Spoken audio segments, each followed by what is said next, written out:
Roland Barthes. Nous sommes ici avec vous, chez vous, et nous allons commencer, Bernard-Henri Lévy et moi-même, Jean-Marie Benoît, cette conversation à trois, au cours de laquelle nous allons essayer de vagabonder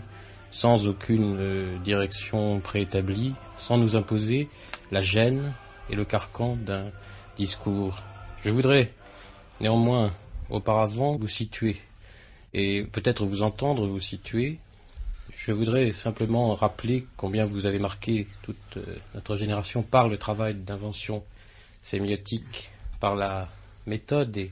non pas l'école, mais le mouvement d'une activité sémiologique et sémiotique qui a beaucoup compté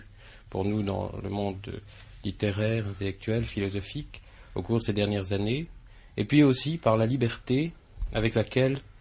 vous défiant de tout esprit d'école, vous avez proclamé des valeurs importantes comme celle de plaisir du texte, ou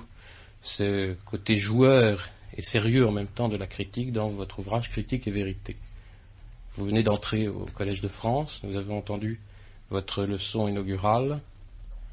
et dans cette leçon inaugurale, un certain nombre de rapports habitués que les gens croyaient pouvoir déduire de votre attitude et de votre écriture passée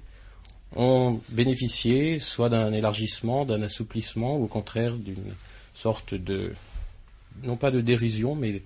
de liberté prise par rapport à ce qu'elles auraient pu avoir d'enchaînant pour vous. Alors, puisque la littérature a été au centre de cette première parole que vous avez prise au Collège de France, votre chaire s'appelle d'ailleurs sémiologie